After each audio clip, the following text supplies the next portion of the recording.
জি sir. Screen দেখা যাচ্ছে? জি sir. কতদিন আমরা এটা শুরু করছিলাম যে এসি পাওয়ার এবং ইনস্ট্যান্টেনিয়াস পাওয়ার অ্যাবজর্বড, অ্যাভারেজ পাওয়ার অ্যাবজর্বড, এই জিনিসগুলো আমরা দেখছিলাম। কন্টিনিউ ফ্রম দেয়ার, ধরো আমার ভিটি হচ্ছে V M sine omega T plus theta V আর আইটি হচ্ছে I M sine omega T plus theta I. তাহলে ভি ফেজর হচ্ছে ভিএম থেটা ভি আর আই ফেজর হচ্ছে আইএম থেটা আই। এখন একটা নতুন টার্মের সাথে আমরা পরিচিত হই, which is complex power.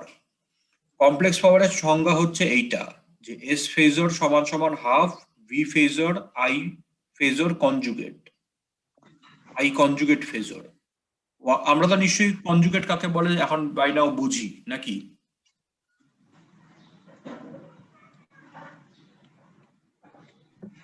Conjugate আমরা বুঝি না?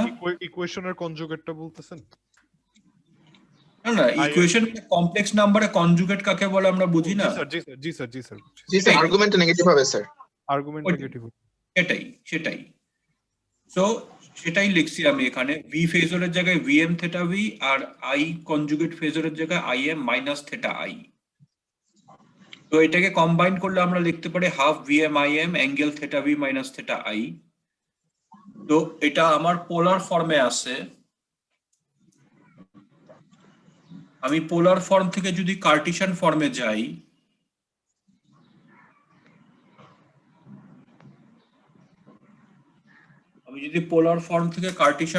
যাই, তাহলে আমি লিখতে পারি এইটা, অর্থাৎ একটা রিয়েল পার্ট হবে, একটা ইমাজিনারি পার্ট হবে।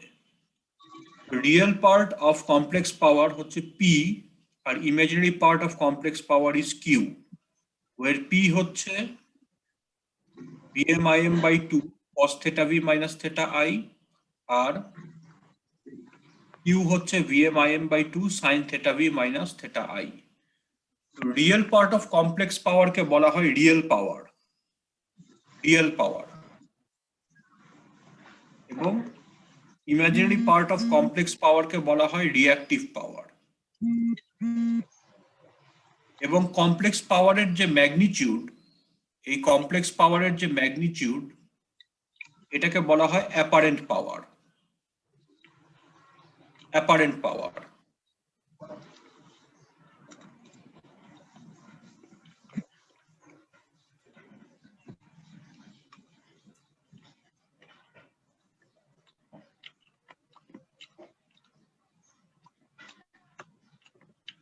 তো এই সবই হচ্ছে আমার পাওয়ার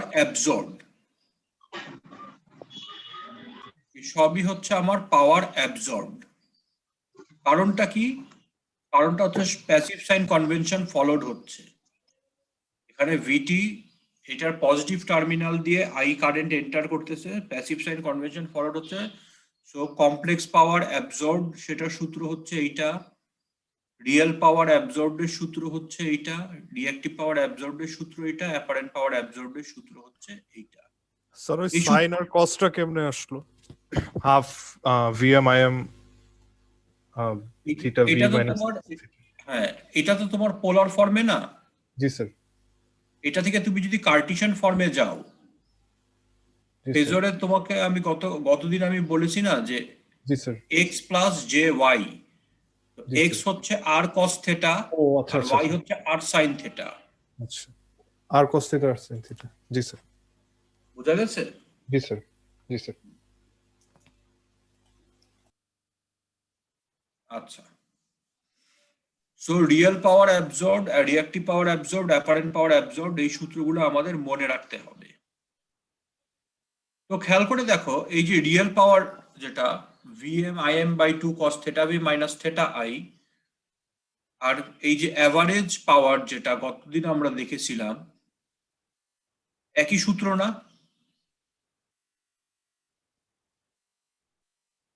জি স্যার। একই সূত্র তো? জি স্যার, একই সূত্র। কাজে রিয়েল পাওয়ার মানে যা, অ্যাভারেজ পাওয়ার মানে একই কথা। ঠিক আছে? জি স্যার। রিয়েল পাওয়ার মানে যা, অ্যাভারেজ পাওয়ার মানে একই কথা। স্যার এই রিঅ্যাকটিভ পাওয়ারটাকে ওই সাইন কজের দ্বারা ট্রান্সফরমেশন দিয়ে রিয়েল পাওয়ারের মতো লেখা যাবে না? যাবে, তুমি যদি এখন এটার সাথে লেখো যে এটা হচ্ছে তোমার cos theta V minus theta I minus 90 degree, তাহলে যাবে। বাট দরকার কি, আমার তো এটা তো কোনো ফেজর না, জি স্যার। মানে এটা তো একটা তোমার মান, তাই না? জি স্যার। এটা তো একটা মান, মানে এখানে ধরো তুমি থিটা বির একটা মান আছে, থিটা আই এর একটা মান আছে, এটা তুমি এখানে বসায় দাও, তুমি এটাকে একটা মান পাবা। এটা তো টাইমের সাথে চেঞ্জিং কোয়ান্টিটি না, জি স্যার। ঠিক আছে? আচ্ছা, তো to make matters a bit more interesting, এদের ইউনিটও সায়েন্টিস্টরা ভিন্ন ভিন্ন রাখছে। ইউনিট অফ রিয়েল পাওয়ার হচ্ছে ওয়াট, যেটা আমরা অলরেডি জানি। আমরা পাওয়ারের ইউনিট ওয়াট জানতাম, সেটা হচ্ছে আসলে রিয়েল পাওয়ারের unit watt. Reactive power unit হচ্ছে var, আর অ্যাপারেন্ট পাওয়ারের ইউনিট হচ্ছে ভোল্ট অ্যাম্পিয়ার, সংক্ষেপে VA। এটা আমাদের মনে রাখতে হবে, আমি ব্লক করে দিছি, তার মানে এটা আমাদের মনে রাখতে হবে। রিয়েল পাওয়ার ইউনিট হচ্ছে ওয়াট, রিঅ্যাক্টিভ পাওয়ার ইউনিট হচ্ছে var, আর অ্যাপারেন্ট পাওয়ার ইউনিট হচ্ছে ভোল্ট অ্যাম্পিয়ার। আরেকটা টার্মের সাথে আমাদের পরিচিত হতে হবে, which is power factor. Power factor এটা হচ্ছে cos theta V minus theta I. cos theta V minus theta I, এই টার্মটাকে বলা হয় পাওয়ার ফ্যাক্টর। যদি আমার থিটা আই থিটা বির থেকে বড় হয়, থিটা আই যদি থিটা বির থেকে বড় হয়, তাহলে আমরা বলি leading power factor, leading power factor. আর যদি থিটা আই থিটা বির থেকে ছোট হয়, তাহলে আমরা বলি ল্যাগিং পাওয়ার ফ্যাক্টর। এগুলি আমরা যখন ভবিষ্যতে অঙ্ক করব, তখন ইনশাআল্লাহ এই জিনিসগুলো তোমাদের কাছে মনে হবে, বোঝা যাবে যে লিডিং পাওয়ার ফ্যাক্টরের তাৎপর্য কি, ল্যাগিং পাওয়ার ফ্যাক্টরের তাৎপর্য কি। বাট আপাতত বুঝে রাখো যে যদি থিটা আই, এই যে theta V minus theta I এর মধ্যে থিটা আই যদি থিটা বির থেকে বড় হয়, তাহলে আমরা বলি লিডিং পাওয়ার ফ্যাক্টর। আর যদি থিটা আই থিটা বির থেকে ছোট হয়, তাহলে বলি ল্যাগিং পাওয়ার ফ্যাক্টর। ঠিক আছে?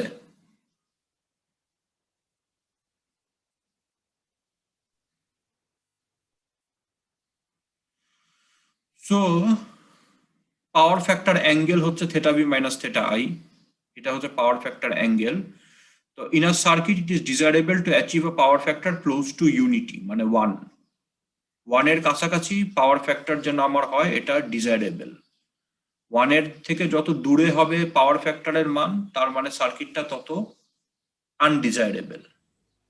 স্যার পুরো মানে 1 ইনশিওর করা কি পসিবল পাওয়ার ফ্যাক্টর? না, পুরো 1 এনশিওর হবে না। আমাদের যেহেতু তোমার সার্কিটে আমাদের রেজিস্টার থাকবে, ইন্ডাক্টর থাকবে, ক্যাপাসিটর থাকবে, পুরো 1 পার্ট করা যাবে না, বাট 1 এর কাছাকাছি আমরা নেয়ার চেষ্টা করি আর কি।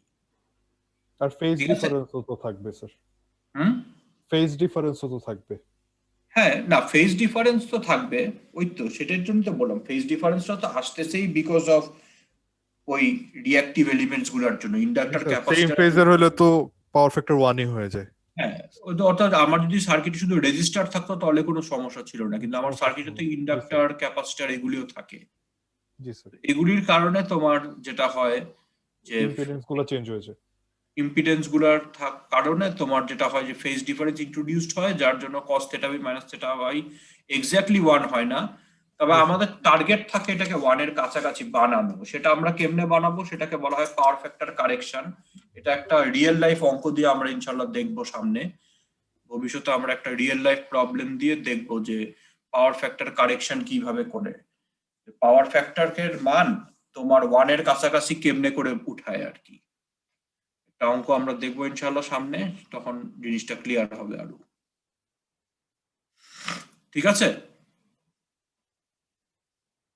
জি স্যার। আচ্ছা, সো আমরা একটা অঙ্ক দেখি।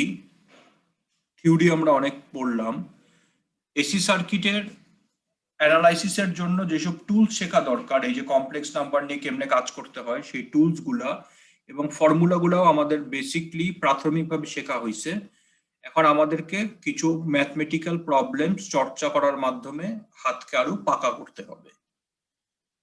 সেটার জন্য আমরা একটা ম্যাথমেটিক্যাল প্রবলেম দেখি। আমি গতদিন এই ক্লাস নোটটা আপলোড করছি তোমাদের গুগল ক্লাসরুমে, ম্যাথমেটিক্যাল এক্সাম্পলস।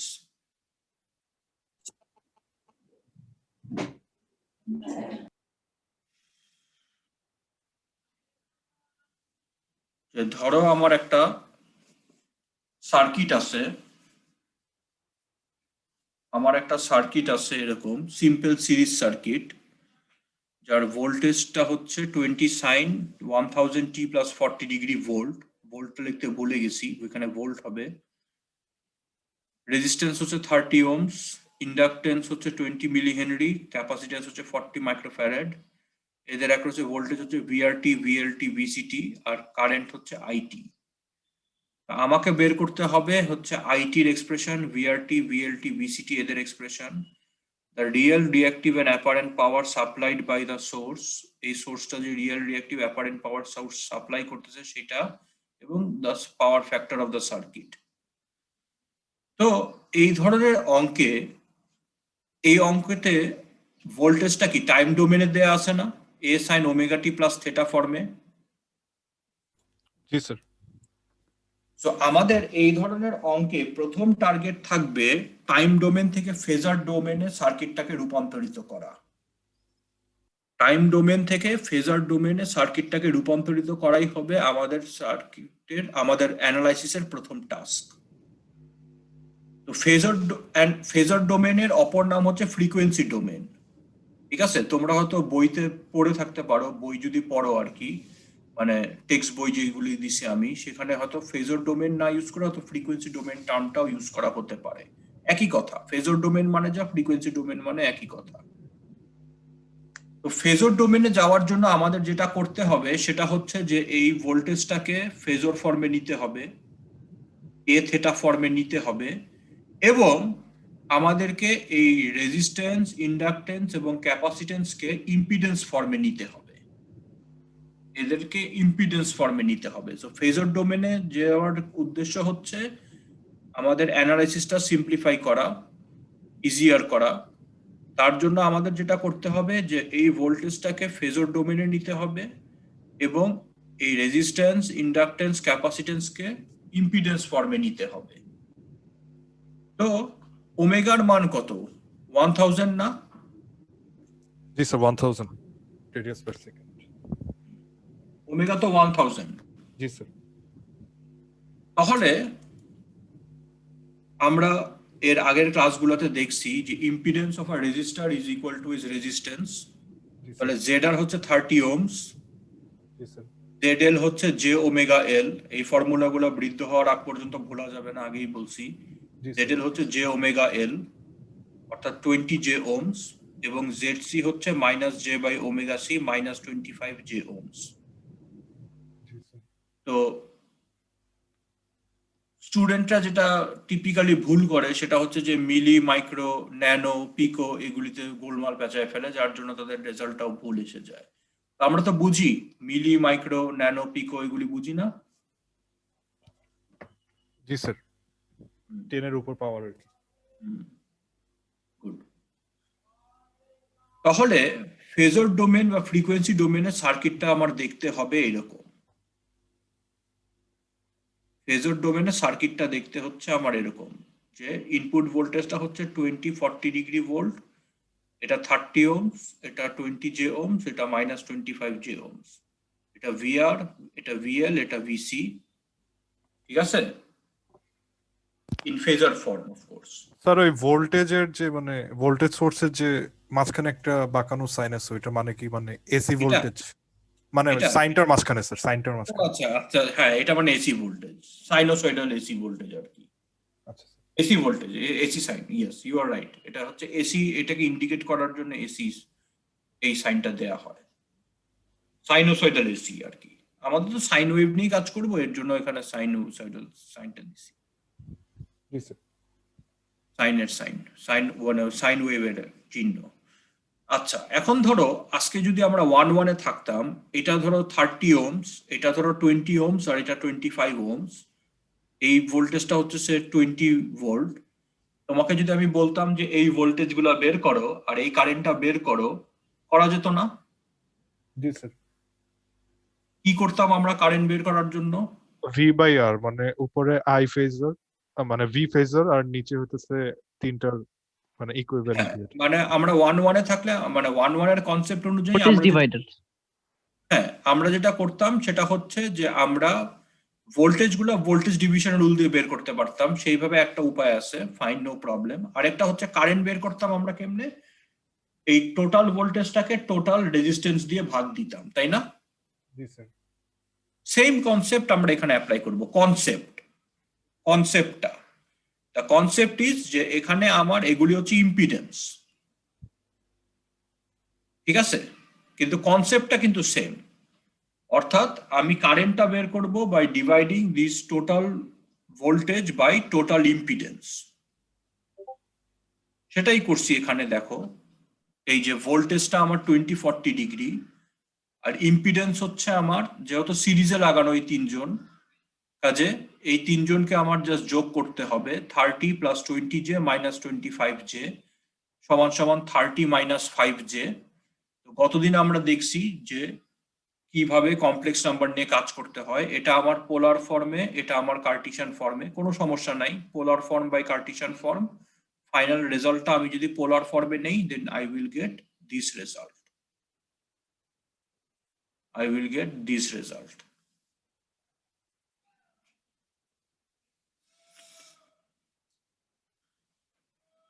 কারেন্টটা বের করা নিয়ে কোনো কোশ্চেন আছে?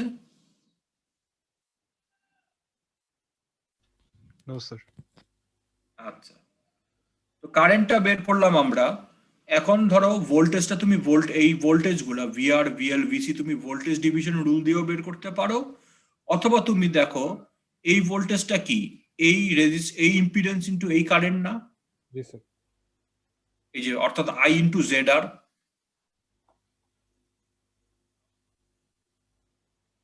তাই তো? ভিএল হচ্ছে I into Z L, VC হচ্ছে আই ইনটু জেড সি,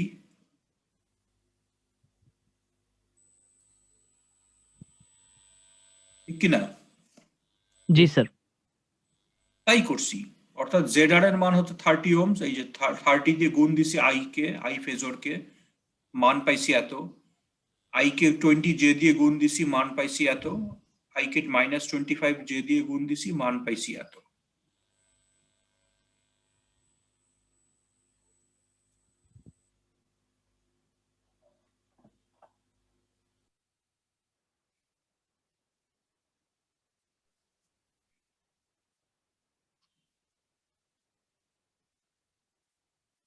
তো এগুলি তো ফেজর ফর্মে, তাই না? সবই তো ফেজর ফর্মে। জি স্যার। আমার প্রশ্নে চাওয়া হয়েছে টাইম ডোমেনে, আইটি, ভিআরটি, ভিএলটি, ভিসিটি, টাইম ডোমেনে মানগুলা চাওয়া হয়েছে। তো আমাকে যেটা আমাকে যেটা করতে হবে, অর্থাৎ এগুলি থেকে আমাকে টাইম ডোমেনে ব্যাক করতে হবে। টাইম ডোমেনে ব্যাক করা কোনো ব্যাপারই না। ওমেগা তো 1000 আমরা জানি, তাই তো? জি স্যার। তো এটা হচ্ছে এ থেটা ফর্মে আছে, তাহলে টাইম ডোমেন হচ্ছে এ sign omega T plus theta. ওমেগার মান 1000, থেটার জায়গায় 49.5, এই যে 49.5 বসালাম, আর তোমার 0.658 এর জায়গায় বসাই দিলাম।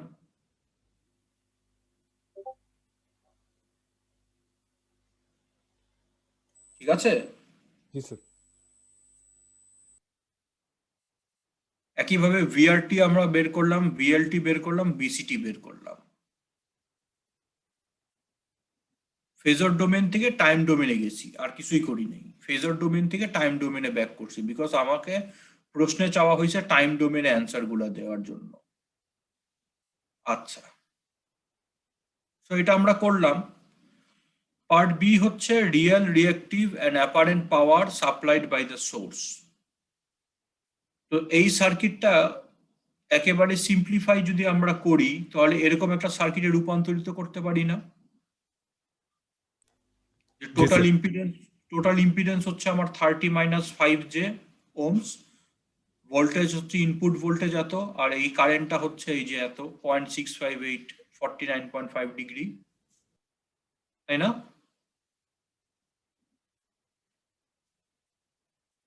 তাই তো? জি স্যার। তো এই এলিমেন্টটা, জেড এলিমেন্টটা যে রিয়েল পাওয়ার অ্যাবজর্ব করতেছে সেটা সূত্র হচ্ছে Vm/2 cos θ v minus θ I, তাই না? স্যার একটা কোয়েশ্চেন, আমরা এখানে মানে অ্যাজিউম করতেছি কেন যে এখানে আমাদের অ্যাবজর্বই করতেছে? অ্যাবজিউম কই করলাম? আমি বলতেছি যে এইটার ধরো এটা এই জেড এর প্লাস কত, কোন টার্মিনাল দিয়ে ঢুকতেছে এটা দেখতেছে। এক্স্যাক্টলি। এটা দেখো জেড এর প্লাস কি এটা না? জি স্যার, জি স্যার, বুঝছি স্যার। তাহলে জেড এর প্লাস তো এইটা, সো জেড এ প্লাস Plus দিয়ে দিয়ে ঢুকতেছে। এটা করতেছে, অ্যাবজর্ব আর কি। জি স্যার, তাহলে জেড অ্যাবজর্ব করতেছে এই সূত্র অনুযায়ী right sir. Real power, Z absorb করতেছে এত রিঅ্যাক্টিভ পাওয়ার, জেড এর অ্যাপারেন্ট পাওয়ার হচ্ছে এত। এখন আমাকে বলা হয়েছে পাওয়ার সাপ্লাইড বাই দ্য সোর্স বের করতে,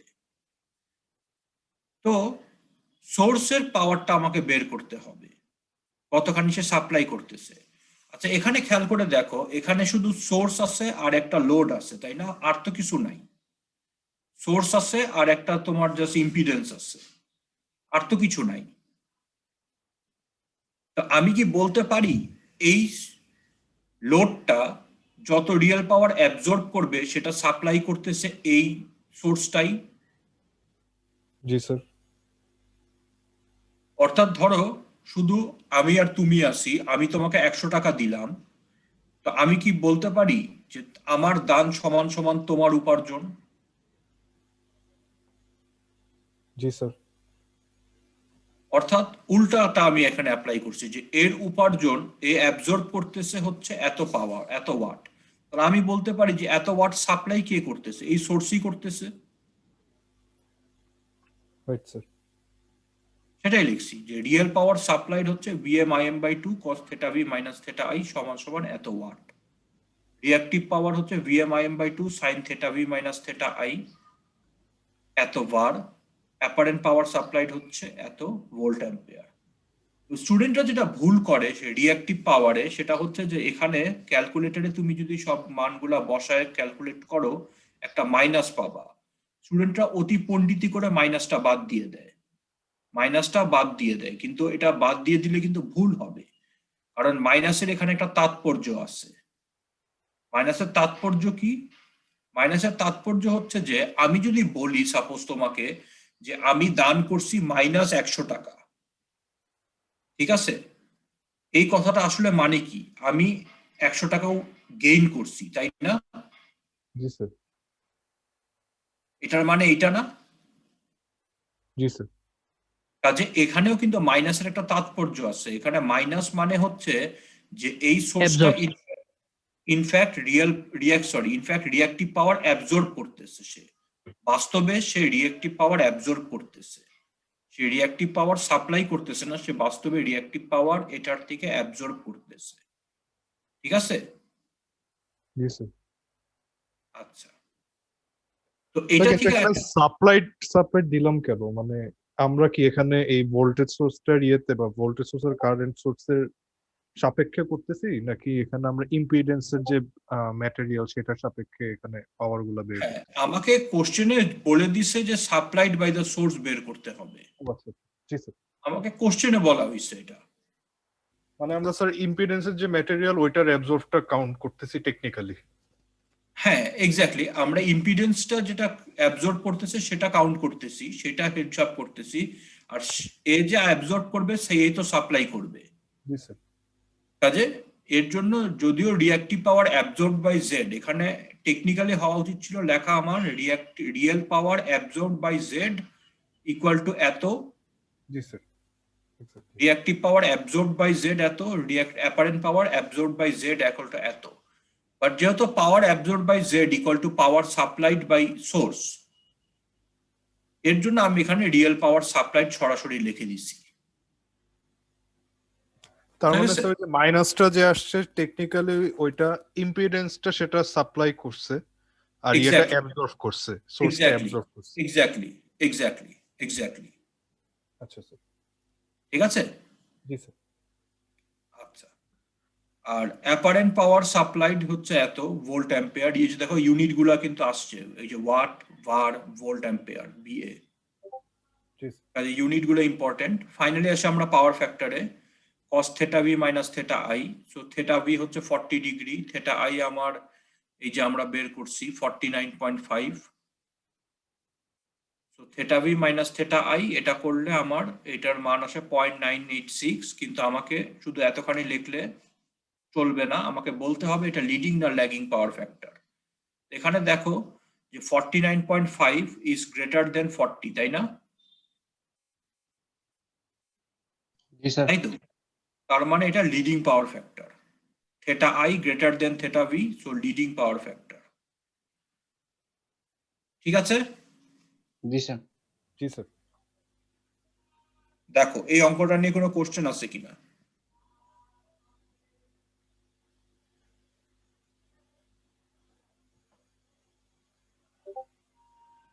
কোয়েশ্চেন নাই স্যার, তো জিনিসগুলো একটু নতুন আর কি, অ্যাডজাস্ট হতে টাইম লাগবে একটু। ওর জন্যই তো চর্চা, ওর জন্যই তো বললাম যে চর্চা যত হবে হাত তত পাকা হবে। তো এর জন্য তুমি যেটা বলেছো ঠিক কথাই বলেছো, যে জিনিসটা কনসেপ্টটা আমাদের সেম, বাট কমপ্লেক্স নাম্বার এসেই জটিলতাটা তৈরি করছে। এর জন্য আমাদের যেটা করতে হবে যে তুমি একটু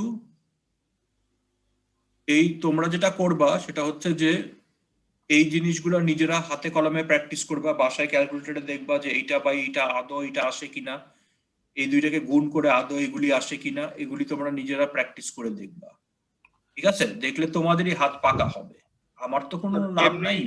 স্যার এমনি এই যে অ্যাপারেন্ট পাওয়ার, রিয়েল পাওয়ার, রিঅ্যাক্টেন্ট পাওয়ার এরকম করে ডাইরেক্ট মানে ওভারঅল পাওয়ারটা যদি না বললে একদম ইনিশিয়াল সার্কিটের এই যে রেজিস্ট্যান্স, তারপর ইন্ডাকটেন্স, ক্যাপাসিটেন্স এগুলোর পাওয়ার বের করতে বলতে পারতো না?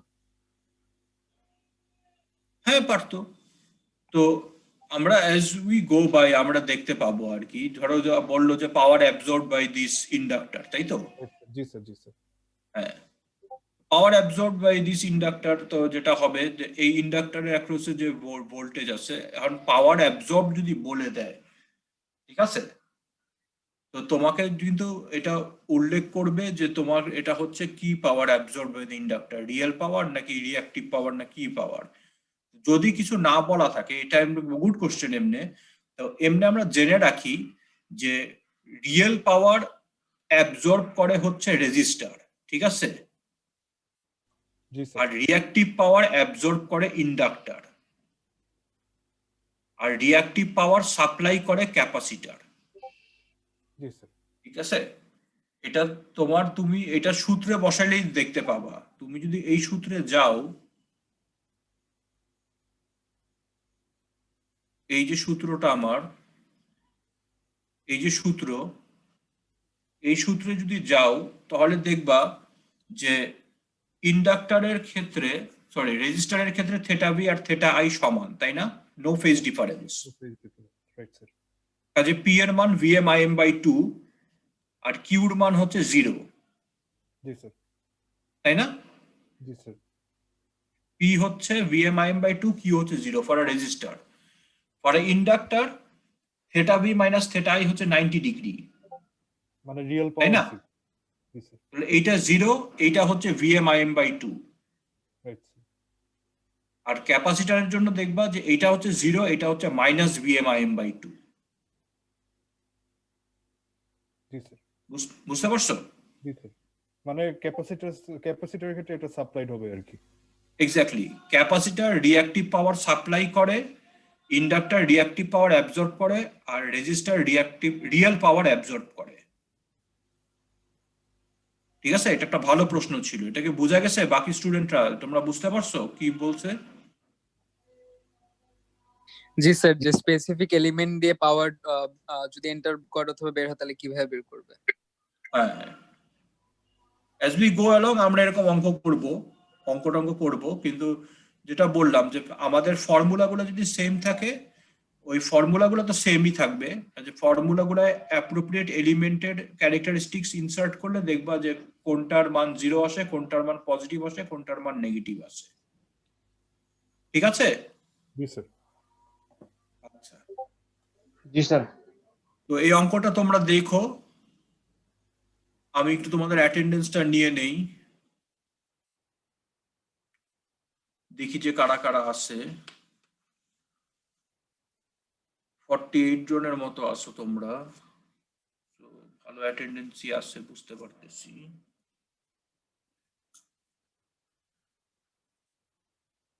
রোল 3 কি আছে? 3 তো মনে হয় নাই। স্যার স্যার, মনে three হয় আছে, ওয়েটিং স্যার। রুম। আচ্ছা আছে স্যার। স্যার আছে 3? স্যার রুল 3 আছে স্যার। আচ্ছা, তুমি তোমার নাম দিয়ে ঢুকো, কিউ কম বিটিডি, এটা তো আমি কিছুই বুঝবো না যে কে। স্যার আমার নেট ছিল না তো, খুব কুইকলি ঢুকছিলাম স্যার, লাস্ট মুহূর্তে নেট এসেছিল স্যার। ঠিক আছে, ঠিক আছে, কালকে থেকে ঠিক করে আসবো স্যার। আচ্ছা ঠিক আছে। আসসালামু আলাইকুম। ওয়ালাইকুম আসসালাম। রোল 7 কি আছে? এখানে তো রোল 7 দেখা যাচ্ছে না, রোল 7 মনে হয় নাই আজকে। আর তো সবাই মনে হয় আছে, দেখি তো। 34 আছে?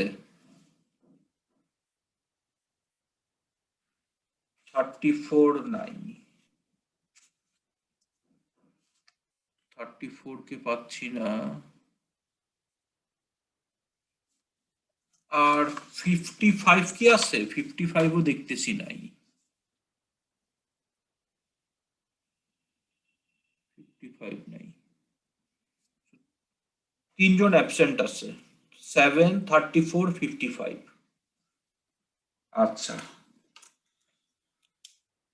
এমনি সময় কম, আমি শেষ করে দেওয়ার আগে আমি এমনি চাইছিলাম একটা জিনিস ডিসকাস করতে, যে কোর্স আউটলাইন অনুযায়ী আমাদের 4th উইকে ক্লাস টেস্ট 1 হওয়ার কথা। তো এমনি কি তোমরা নেক্সট উইকে ক্লাস টেস্ট দিতে চাও? স্যার নেক্সট উইকে মনে হয় আমাদের দুইটা অলরেডি আমরা নিতে পারি স্যার। নেক্সট উইকটা একটু টাফ হবে আমাদের জন্য। মানে আগামী উইকটা টাফ হবে, তারপরের উইকে দিতে যাচ্ছ আর কি? স্যার এটা আমরা সিআর এর থ্রুতে জানাই স্যার, ডিসকাস করে। আচ্ছা ঠিক আছে, নেক্সট ক্লাসে জানাও, সিআর এর মাধ্যমে জানাও না, নেক্সট ক্লাসে জানাও আর কি। অবশ্যই sir. Okay sir, sure sir. Next class তো রোববার, তো রোববার দিন জানাও। হয়তো আমাদের এটা 5th উইকেই যাবে আর কি, হয়তো, কারণ রোববার দিন আমি যদি অ্যানাউন্স করি যে ক্লাস টেস্ট হবে, আর্লিয়েস্ট আমি নিতে পারবো হচ্ছে মঙ্গলবার দিন। কারণ তোমরা মঙ্গলবার ক্লাস টেস্ট দিবা কিনা নেক্সট উইকে, এটা তো একটা ইয়ে থাকবে। ঠিক আছে, নেক্সট ক্লাসে আমরা এটা ডিসকাস করবো ইনশাআল্লাহ। স্যার আমাদের মঙ্গলবারের দিন স্যার ফিজিক্স এক্সামই আছে স্যার, ফিজিক্স কুইজ একটা আছে। ঠিক আছে, আচ্ছা ঠিক আছে, আমরা ইনশাআল্লাহ নেক্সট সানডেতে ডিসকাস করবো ইনশাআল্লাহ যে কবে আমরা ক্লাস টেস্ট 1 নিতে পারি, সিলেবাস কতখানি হতে পারে, এই জিনিসগুলো। Okay sir. ঠিক আছে, আবার ইনশাআল্লাহ রোববার দেখা হবে। Thank you sir. আসসালামু আলাইকুম। ওয়ালাইকুম আসসালাম।